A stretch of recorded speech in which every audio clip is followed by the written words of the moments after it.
Uno enseña medicina en el tren, otro pasa saludando a quien, otro serio amenazante y otro tranquilo y errante. La ciudad los ama y que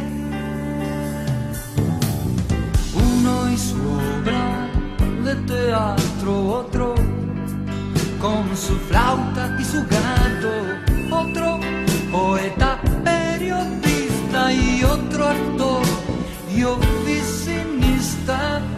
La ciudad los ama y que los locos de Buenos Aires latiendo por todas partes. Bueno, buenas tardes. Una nueva emisión de Los Locos de Buenos Aires por Voces Porteñas. Ya sabés, www.vocesportenas.com, porque la ñ es el hecho maldito de Internet. Y hoy estamos con Fidel López Aguilar, secretario gremial del SADOP, el Sindicato Argentino de Docentes Privados. Compañero, ¿cómo anda? Tanto tiempo, ¿cómo le va? ¿Cómo estás, Juan Manuel? Me inventaste un apellido. ¿Te agregué uno? López Aguilar. López no sé de dónde lo sacaste. Aguilar, bueno. Fidel Aguilar, acepta. Empezamos, no. Fidel Aguilar, secretario gremial del SADOP, y listo. No sé, la verdad que no sé dónde lo saqué. Bueno, aprovechamos que hoy contamos con la presencia de Fidel para algo que se ha discutido mucho en la ciudad y que tiene que ver con las clases de nuestros niños y niñas en la ciudad, cómo la vino llevando, cuál fue la intervención del sindicato, cómo la ven, porque no debe ser fácil. Si no fue fácil en general, mucho menos para los docentes privados, imagino, con los problemas de ingreso, problemas económicos y demás. ¿Nos contás algo, Fidel? Bueno, sí, la pandemia trajo el tema de la virtualidad, en principio, allá en marzo del 2020. Fue una situación muy difícil en general para toda la comunidad educativa, porque bueno, no sabíamos para dónde iba esto. Las escuelas no estaban preparadas para la educación a distancia, la educación virtual. Entonces, fueron unos días y unos primeros meses de mucha incertidumbre, de mucho no saber qué hacer. Y bueno, como siempre, los docentes dieron una respuesta basada en la imaginación, en la vocación, en la capacidad que tenemos para ponernos al frente de las situaciones complejas. Digo, en la escuela todo el tiempo ocurren situaciones, conflictos, situaciones complejas, y los docentes estamos acostumbrados a transformar esas situaciones en oportunidades, siempre decimos, ¿no? O sea, en trabajarlas para que eso se pueda convertir en una oportunidad de salir para un lugar un poco más certero. Y bueno, eso fue lo que pasó allá por marzo del 2020, cuando de repente los primeros días todos nos agarramos la cabeza y nos tirábamos los pelos porque no sabíamos para dónde iba todo. Cuando digo esto estoy hablando de docentes, de estudiantes, de directivos, de padres, digo, toda la comunidad educativa estaba sumida en no saber qué hacer. Todo eso se fue acomodando. Nosotros como organización sindical teníamos que ocuparnos fundamentalmente de que no se produjeran situaciones de avasallamiento de derechos de nuestros compañeros y compañeras. En esos primeros momentos, por ejemplo, hacíamos mucho hincapié con los compañeros y compañeras del respeto a la desconexión digital, por ejemplo, porque, claro, en este no saber, por ahí los padres te mandaban un WhatsApp a las 2 de la mañana diciendo, ¿cómo hago con el ejercicio? La tarea tal no la puedo resolver. Claro. Exactamente. Y entonces, bueno, o los chicos que tenían clase y uno les dice, bueno, cuando tengan alguna duda, mándenme una pregunta por mail o por WhatsApp. Bueno, pero esas preguntas venían, era 24 por 24. Bueno, había que trabajar para que nuestros compañeros y compañeras entendieran que había una situación en donde teníamos que defender también nuestros derechos, esto, a la desconexión digital, a trabajar la misma cantidad de horas que uno trabajaba en la presencialidad o en la normalidad que teníamos hasta un momento. Pero bueno, todo eso fue al principio un caos. Me imagino, porque aparte se vieron obligados a compartir todas sus redes, su teléfono, su WhatsApp, y pasaron a no estar conectados a estar hiperconectados. Exacto. Y además hay que tener en cuenta una cosa particular que tiene que ver con nosotros, que somos los docentes que trabajamos en las escuelas públicas de gestión privada. Así como habrán oído hablar, vos y los oyentes, durante todos estos tiempos, del tema de la conexión, la conectividad, los equipos, tener la suficiente capacidad de estar conectado, digamos, para poder realizar la tarea educativa. En las escuelas públicas de gestión privada, a diferencia de lo que eran las escuelas de gestión estatal, en donde había muchos estudiantes que carecían de este tipo de elementos tecnológicos o de buenas conexiones, en las escuelas de gestión privada la cosa era al revés. Por ahí los pibes tenían mejores conexiones y mejores elementos tecnológicos que los docentes. Porque a veces los docentes carecían de esta situación de holgura tecnológica, llamémosle de alguna forma. Entonces, bueno, se rompían las computadoras, los teléfonos no daban abasto. Además, los docentes también somos padres y también estaban nuestros hijos teniendo clases a su vez en sus respectivas escuelas y con sus respectivos docentes. Entonces, y en el mismo horario. Claro, una computadora había que repartirla entre 2, 3 o 4 personas en la casa. Entonces, eso también generó una situación muy compleja, donde nosotros salimos a pedirle a las escuelas que tuvieran la deferencia de brindarle a los docentes los elementos tecnológicos que por ahí estaban en la escuela, sin uso, apagados, porque en la escuela no había nadie, y bueno, que se los facilitaran a los compañeros y las compañeras, cosa que en algunos casos sucedió y en otros casos no, porque bueno, a veces los patrones se comportan de esa forma. Sí, se hace difícil, pero es importante claro, esto que marcas, privada, porque claro, uno piensa que el problema de conectividad a veces es solo de los chicos o de las chicas, y en este caso también, claro, se da la inversa. Era más fácil que el problema lo tenga los compañeros y las compañeras docentes que los chicos, y es algo que no se habló mucho en pandemia, ¿no? Exactamente, exactamente. Después, otro tema que para nosotros fue muy importante y tuvimos que trabajar mucho al respecto es que las escuelas de gestión privada tenían una presión adicional de las comunidades de padres, digamos, exigiéndole una trayectoria pedagógica que fuera de acuerdo a la cuota que esos padres pagaban en la escuela, digamos. Y entonces, esa presión adicional, las escuelas las trasladaban a los docentes, en esto de necesito que estés más tiempo con los chicos. Exigirle más trabajo, más horas, más confección de videos y de confección de cuestiones que tenían que ver con tarea para los pibes. Y bueno, ahí se daba la lucha entre lo que vos me exigís y lo que yo tengo que trabajar. Porque yo no puedo trabajar 24 horas para vos. Y la capacitación que habían recibido en su momento, ¿no? Porque un docente de matemática no tiene por qué saber hacer video. Digo, para poner un caso hacia al azar. Imagino que la presión era muy grande en ese sentido, entonces. Exactamente.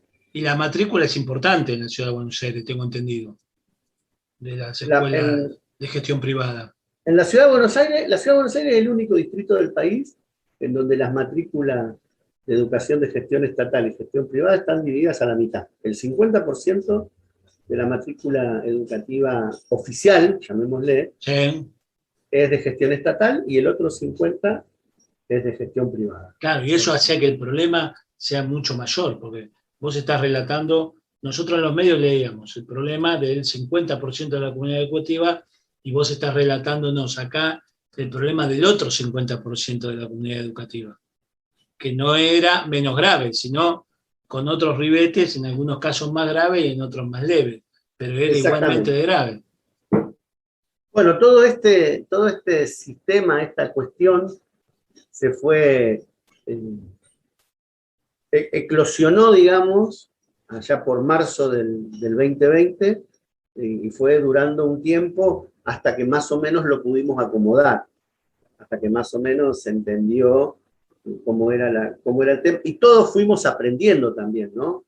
Todos fuimos aprendiendo sobre la marcha, ya sea docentes, estudiantes, padres, directivos, las mismas escuelas, fuimos aprendiendo cómo era esta dinámica, y eso fue generando un mejor desenvolvimiento. Muchas escuelas pusieron sistemas de aulas virtuales, sistemas apropiados para un mejor trabajo de los docentes, de los estudiantes, y eso también fue generando mejoras. Otras escuelas no pudieron, pero bueno, esto de ir aprendiendo entre todos fue generando una situación, la situación que al principio era un caos, y a todos nos daba la sensación de agarrarnos de los pelos y tirarnos al suelo. Eso fue, a medida que fue transcurriendo el año 2020, mutando en una situación mejor. Claro, porque también la desigualdad de la que hablas, supongo, y te pregunto, tiene que ver, por un lado, en los trabajadores, que no todos tienen el mismo nivel socioeconómico, pero también las escuelas de gestión privada, no todas son iguales, ¿no? No es lo mismo el Champagnat que la escuela parroquial de un barrio del sur de la ciudad de Buenos Aires, supongo, te estoy preguntando. Exacto. Hay un mito, un viejo mito, digamos, de que la escuela de gestión privada es siempre una escuela donde van los niños y niñas ricos, digamos, de un altísimo poder adquisitivo, familias. ¿Por qué? Porque se establece el parangón de escuela privada, como vos decís, con el Champagnat, con el Belgrano Day School, con, bueno, un montón de escuelas que sí, efectivamente, tienen una población que responde a esta descripción. Pero hay un montón de otras escuelas. En el otro extremo, por ejemplo, están las escuelas de cuota cero que existen en la ciudad de Buenos Aires. Claro, esto es muy importante lo que estás señalando, discúlpame, Fidel, porque claro, de esto no se habla mucho. Y esas escuelas de gestión, como bien vos remarcaste, y yo aprovecho ahora para remarcarlo, las escuelas todas son públicas porque la educación es pública y obligatoria para todos. Exactamente. Y hay un control, pero hay gestión privada de cuota cero. ¿Y cómo sobreviven estas escuelas? Bueno, hay que entender que las escuelas de gestión privada tienen un aporte, un subsidio del Estado de la ciudad de Buenos Aires. ¿Sí? Las escuelas hay escuelas que tienen un 100% de subsidio. Ahora vamos a explicar qué significa tener el 100% de subsidio. Dale. Escuelas que tienen el 100, escuelas que tienen el 80, escuelas que tienen el 60, escuelas que tienen el 40 y escuelas que no tienen ningún subsidio. Cuando hablamos de estos porcentajes de subsidio, estamos hablando que lo que se subsidia es el salario de los docentes que trabajan en esas escuelas. Exacto. Entonces, la escuela que tiene el 100% de subsidio tiene subsidiado de parte del Estado el 100% de todos los salarios de los docentes que trabajan en esas escuelas. ¿Sí? La escuela después tiene que hacerse cargo de el salario de los no docentes, del personal administrativo, de maestranza, de limpieza, y tiene que hacerse cargo del resto de los gastos, el alquiler del edificio si fuera así, o los impuestos que paga el edificio, la luz, el agua, el gas, todos esos gastos se hace cargo la escuela. Ocurre esto también. La escuela que tiene el 100% de subsidio de parte del Estado tiene un límite en el valor de la cuota. Como No puede contraprestación, yo te subsidio toda tu actividad, pero vos no podés cobrar más de tanto. Hasta este valor, exactamente. Claro. Y ahí aparecen lo que vos decías hace un rato, las escuelas parroquiales de los barrios. Las escuelas parroquiales de los barrios, y cualquier oyente que me esté escuchando ahora entiende que hay mucha gente que no podríamos catalogar como millonarios, ni mucho menos, sino que son laburantes, que por ahí laburan los dos, el padre y la madre, y entonces deciden mandar a su hijo a la escuela parroquial, que hoy podemos hablar de una cuota en nivel secundario que ronda entre los 6 y 7 mil pesos, por ejemplo. Sí, señor. ¿Sí? Entonces, esta escuela tiene subsidio del Estado, pero lo que hace es ponerle un tope al valor de la cuota. A medida que va bajando el subsidio, ese tope va aumentando. Hasta que llegás a las escuelas que no tienen ningún tipo de subsidio y por lo tanto tienen liberada la cuota que pueden cobrarle a los padres. Y ahí es donde aparecen las escuelas que hoy están cobrando 30, 40 mil pesos de cuota, por ejemplo, que también existen. Entonces ahí sí ya estás hablando de una escuela donde la población está marcada por ese nivel de cuota que deberían pagar. Está muy bueno esto que estamos aclarando, que está aclarando Fidel, porque muchas veces la discusión política termina en el sentido común, que es el peor de los sentidos, como se dice, y dice, bajémosle los subsidios a la educación privada para favorecer la educación pública. Y no, flaco, no está favoreciendo la educación pública, está perjudicando a un montón de familias, como bien explicaba acá Fidel, porque ese subsidio no se traslada inmediatamente, y ese subsidio de sueldo de trabajadores, que son tan trabajadores como los de la gestión pública, son tan docentes como ellos, y que llegan al lugar donde hoy la escuela pública no llega, y que también hacen educación pública. Y es muy importante esto de diferenciar. La escuela que te cobra la cuota de 30 lucas no es la escuela que recibe el subsidio. No, esa no recibe subsidio. Claro, exacto, pero eso es importante remarcarlo, porque en esta discusión, claro, bueno, a veces el sentido común, o incluso sindicalistas, han dicho, los he escuchado, decir a compañeros sindicalistas, no, porque hay que tener menos subsidio de educación privada. Pará. No es así. Aclaremos el tema. Discutamos seriamente. En todo caso, que haya menos plata en publicidad de los actos de gobierno y más plata para la educación, pero no es subsidio de la educación privada versus presupuesto de la educación pública. No, son complementarios, y recordá que el 50% de la matrícula privada y pública son privada y pública, están iguales. O sea, la mitad de las familias está siendo parte del sistema de educación de gestión privada. Entonces me parece importante remarcar eso. Discúlpame, Fidel, pero me pareció fundamental. Bueno, otro mito es muchos compañeros, incluso de otros sindicatos, o a veces de la política, que dicen el gobierno de la ciudad aumentó los subsidios a la educación privada en perjuicio de ELA. Hay dos maneras de aumentar el subsidio a la educación privada. Una es incorporando nuevas escuelas, o nuevos cursos, o nuevos docentes, con los subsidios, digamos. Y la otra forma es lo que llamamos nosotros el crecimiento vegetativo, que es que todos los años hay aumento de salarios.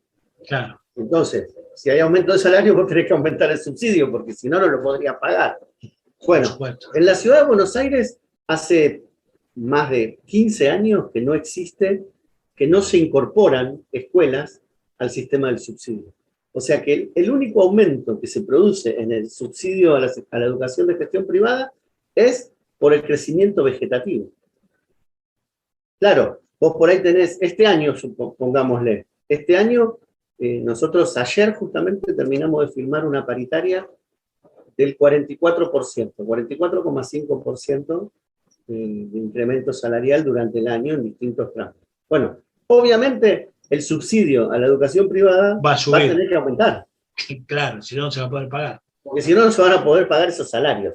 Entonces, Eso también es una cuestión que hay que desmitificar y trabajar sobre ese tema para decir, bueno, no es que hay un aumento de los subsidios a la escuela privada, sino que hay un aumento porque los docentes que trabajan en esas escuelas tienen aumento de salario.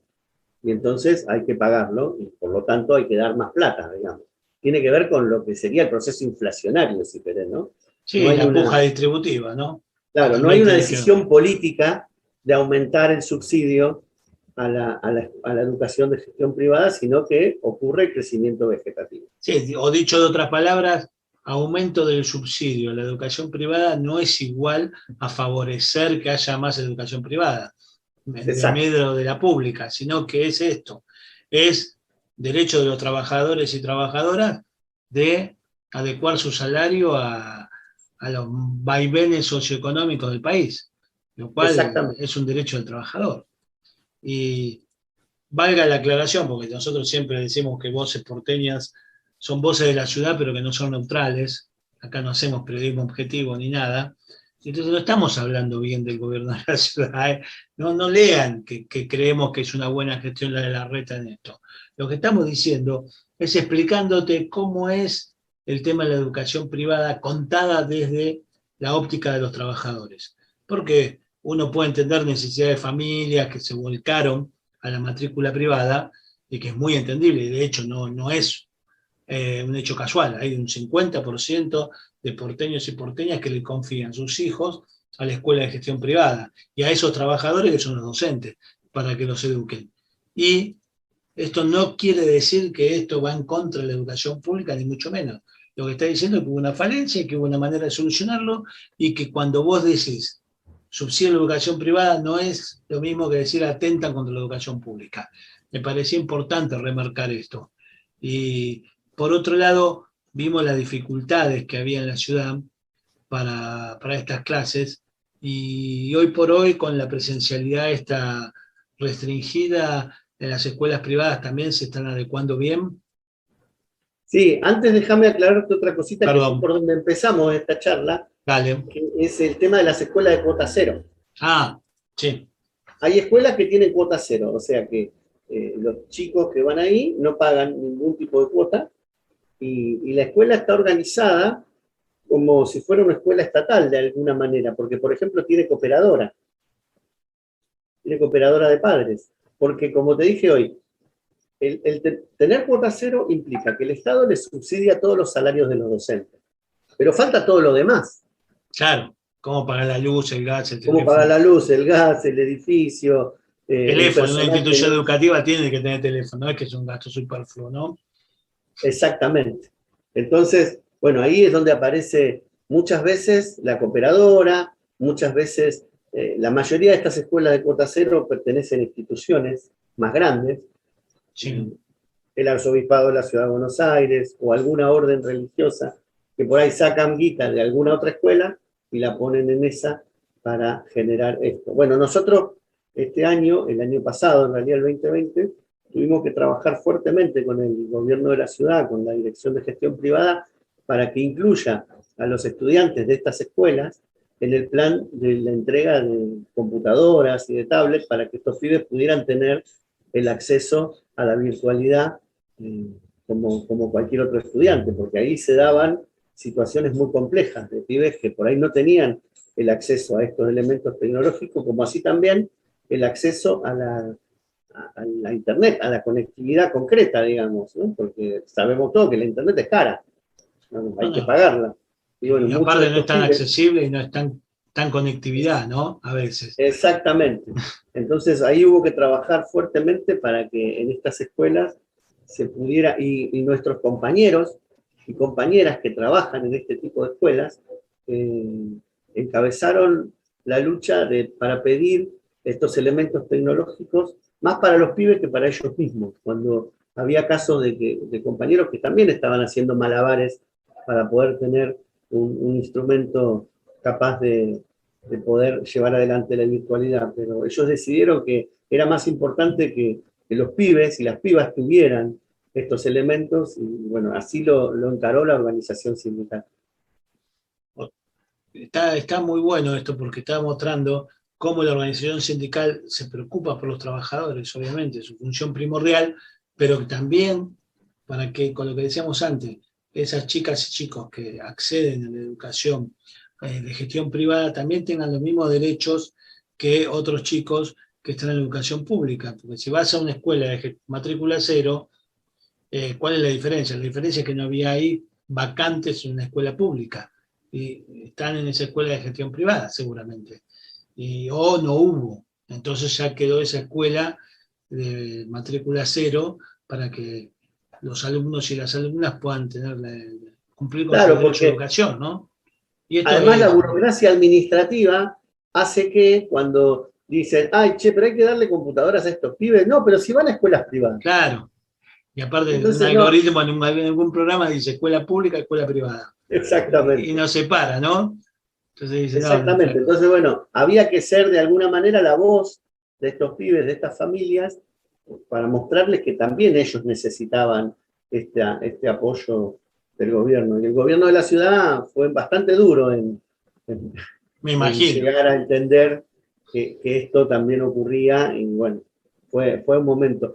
Todo esto lo podríamos redondear que fue el 2020, ¿verdad? El 2020 fue todo esto. Difícil año. Y ahora Y empezamos con el 2021. claro, eso te iba a preguntar.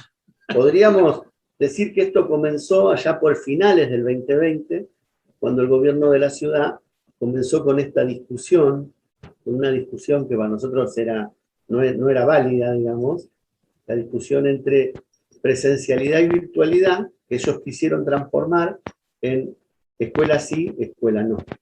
Queríamos recordarte que Fidel, además de ser secretario gremial del Sindicato Argentino de Docentes Privados, es a su vez, por otro lado, parte de su militancia política, autoridad del Congreso Metropolitano del Partido Justicialista. Y entonces, como tal, le vamos a preguntar ahora, y para ir finalizando, cómo ve este proceso electoral que se va a iniciar en medio de todo esto que hablamos, ¿no? Que en esta ciudad que a veces nos hace tan difícil a los peronistas, y que bueno, vos sabés que Voces Porteñas siempre, de alguna manera, termina hablando de peronismo, porque nos prenden un micrófono, nos invitan a una reunión y nosotros hablamos de peronismo. Entonces, ¿cuál es este desafío que enfrentamos? ¿Cómo lo ves y cómo deberíamos encararlo, Fidel? Bueno, a ver, nosotros entendemos que esta ciudad, que ya lleva 12 años, más de 12 años, gobernada por un signo político, es hora de que ese signo político que la gobierna cambie. ¿Por qué? Porque entendemos que hay muchas deficiencias en la tarea de gobernar esta ciudad. Si bien es cierto que esta gente que hoy nos gobierna tiene mucha predisposición y diría hasta mucho buen gusto en arreglar veredas y plazas y poner flores y demás.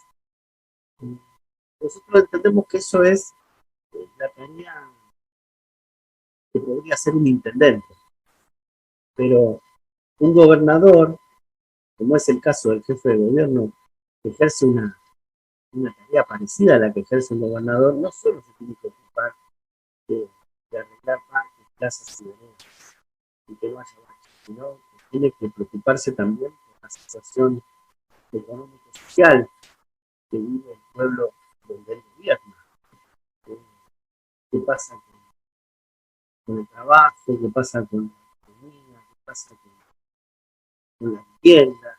Esta ciudad tiene muchos déficits en ese sentido.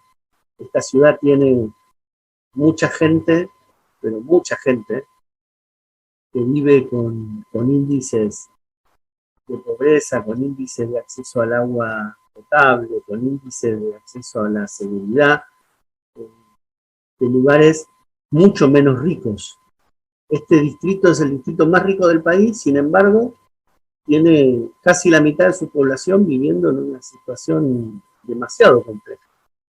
Entonces, nosotros como dirigentes sindicales que no solamente nos preocupa o nos ocupa la situación de los derechos de nuestros trabajadores, sino que también queremos participar en la discusión de en qué ciudad y en qué país queremos vivir. Tomamos la iniciativa de armar una agrupación que se llama PPT, Peronismo para Todos, entre varios sindicatos que actúan en esta ciudad, y nos pusimos como objetivo, porque, bueno, la mayoría de nosotros somos peronistas y somos afiliados al Partido Justicialista, nos pusimos como objetivo participar en la vida pública, en la vida política de este partido. Entendíamos que nuestro partido por muchos años tuvo la acción de algunos sindicatos, que siempre también eran los mismos, entonces decidimos irrumpir y participar de la vida política de este partido, que entendemos que es el partido que tiene como responsabilidad la construcción del frente que sea capaz de volver a ganar esta ciudad y hacer esto que decíamos, ¿no? La alternancia democrática y sacar a esta gente, por lo menos por un tiempo, para gobernar. Y entonces entendíamos que nuestro partido tenía que transformarse en un partido, decimos, organizado, movilizado y opositor. Fundamentalmente opositor. Porque entendíamos que en los últimos años no quedaba muy claro, sino ayer se terminaron de armar los frentes electorales para las próximas elecciones básicas.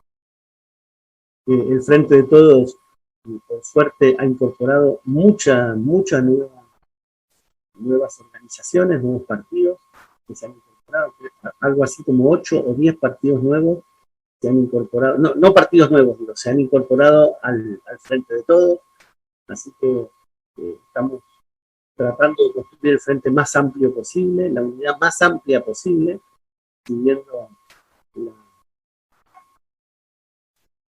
lo que nos dijo nuestra conductora. Un excelente cierre, Fidel.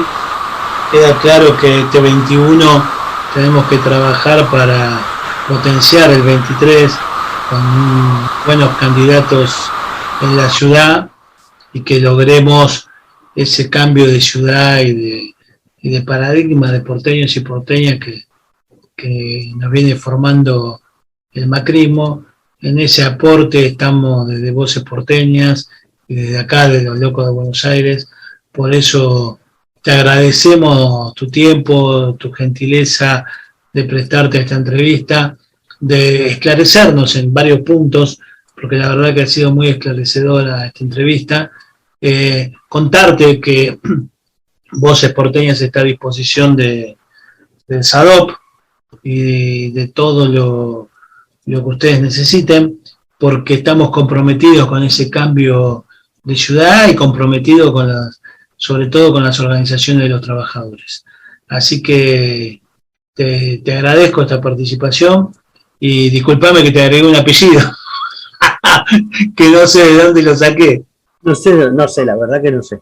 Pero bueno, no, en realidad agradecerte a vos, Juan Manuel, y destacar la importancia de la construcción de este tipo de medios, porque también es cierto que gran parte de estos discursos y de estos esclarecimientos, como decís, no se pueden hacer más masivamente porque hay un montón de medios que no les interesa.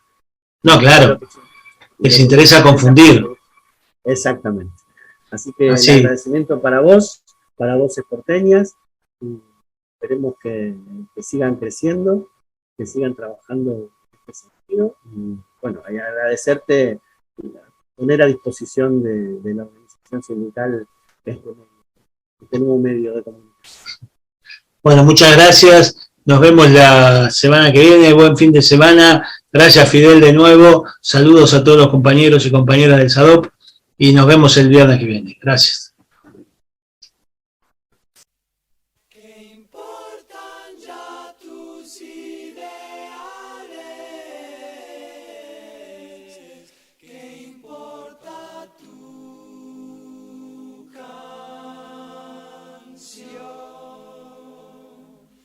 La grasa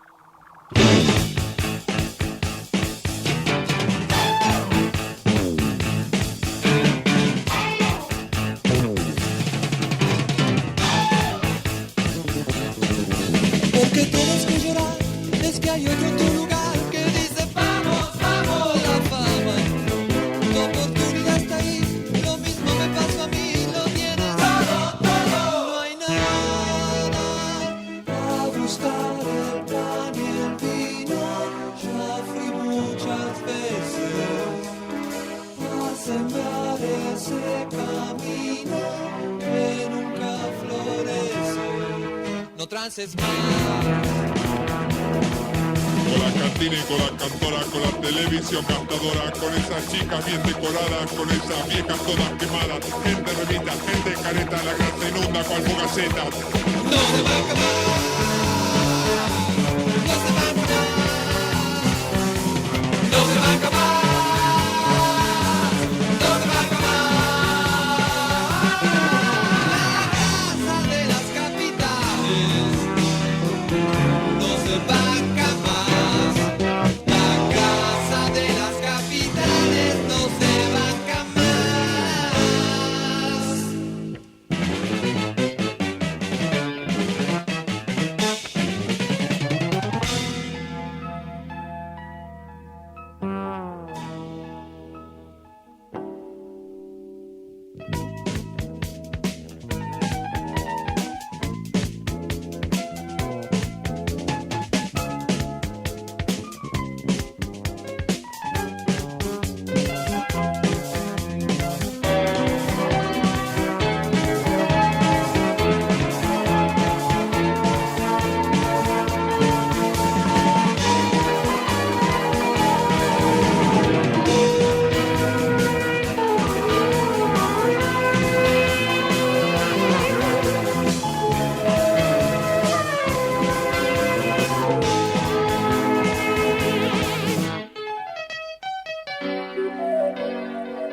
no trances más.